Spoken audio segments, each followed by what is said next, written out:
আজকে ব্লেন্ডারে চালের গুঁড়া করে সেই চালের গুঁড়া দিয়ে তেলের পিঠা বানালাম। জামাইয়ের হাতে জাদু আছে, এই জন্যই তো তেলের পিঠাগুলো এত সুন্দর হয়েছে। পিঠাগুলো এত তুলতুলে আর ফুলকো ফুলকো হয়েছে, দেখলেই খেতে ইচ্ছা করতেছে। সবাই বলে আমার হাতের পিঠা নাকি সব সময় ভালো হয়। চলেই যাচ্ছে, কিন্তু এখনো আমার জামাইকে পিঠা বানিয়ে খাওয়াতে পারিনি। পিঠা বানাবো কি করে বলেন, ঘরে তো চালের গুঁড়ি ছিল না। আজকে সিদ্ধান্ত নিয়েছি চালের গুঁড়ি বাসায় বানাবো। চালের গুঁড়ি বানানোর জন্য চালটাকে আমি 2-3 ঘন্টা ভিজিয়ে রেখেছিলাম, তারপরে ধুয়ে ভালো করে ছাঁকনিতে সেকে নিয়ে এখন আমি ব্লেন্ডারে গুঁড়ি করে নিব। চাল গুঁড়ো করার দায়িত্বটা আমি আপনাদের ভাইয়াকে দিয়েছিলাম, কারণ আমার অনেক ভয় লাগতেছিল যে কি জানি কি হয়ে যায়, কারণ আমি কখনোই ব্লেন্ডারে চাল গুঁড়ো করিনি। শুরুতে একটু ভয় লাগতেছিল, মনে হচ্ছিল চাল গুঁড়ো নষ্ট করে ফেলবো, তারপরে আস্তে আস্তে দেখতেছিলাম যে চালের গুঁড়ি হয়ে যাচ্ছে। আর আমি এটা যেহেতু তেলের পিঠা বানাবো, এই জন্য মাঝে মাঝে আমি হালকা কুসুম গরম পানি দিচ্ছিলাম। এই তো আমার গোলাটা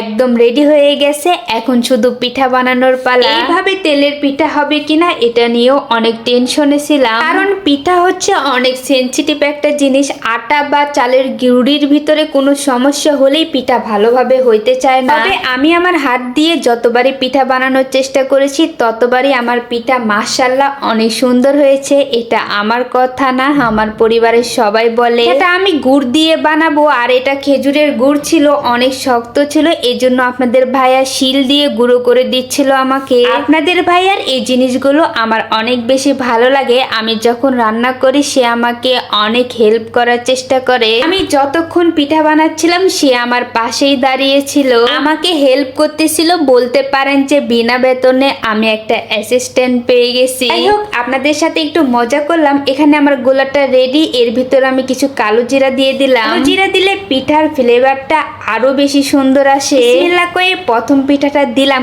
কিন্তু প্রথম পিঠা আমার সেরা বেড়া হয়ে গেছে। যাই হোক, পিঠা ফুললেই হলো। এই তো আমার পিঠা মাশাআল্লাহ অনেক সুন্দরভাবে ফুলে গেছে। এইরকম ভাবে একে একে আমি সব পিঠা বানিয়ে নিব, আর আমার সবগুলো পিঠাই কিন্তু অনেক সুন্দরভাবে ফুলেছিল। পিঠাগুলো খেতেও কিন্তু অনেক মজা হয়েছিল, যেহেতু পিঠাটা গুড় দিয়ে বানানো হচ্ছে। গুড় দিয়ে যে কোনো জিনিস বানালেই অন্যরকম একটা টেস্ট লাগে। আমার বিশেষ করে গুড়ের পিঠা অনেক বেশি ভালো লাগে। শীত তো প্রায় শেষের দিকে, তবে এই বছরে একটা আফসোস থেকে গেল যে শীতের ভিতরে সব ধরনের পিঠা খেতে পারলাম না। এই শীতের ভিতরে কত রকমের পিঠা বানাই সবাই, তবে আমি শুধু তেলের পিঠা বানাচ্ছি। আর ভাবছি যে দুধ চিতইও বানাবো। এই পিঠাটা আপনাদের ভাইয়ার অনেক বেশি পছন্দের, তবে পিঠা কিনে নিয়ে এসে ভিজাতে হবে। সময় সুযোগ পেলে এই দুধ চিতইও আপনাদের ভাইয়াকে বানিয়ে খাওয়াবো। যখন মা বাবার কাছে ছিলাম তখন আমার মা কত রকমের পিঠা নিয়ে এসে সামনে দিত, তখন খেতাম না। আর এখন দূরে আসি,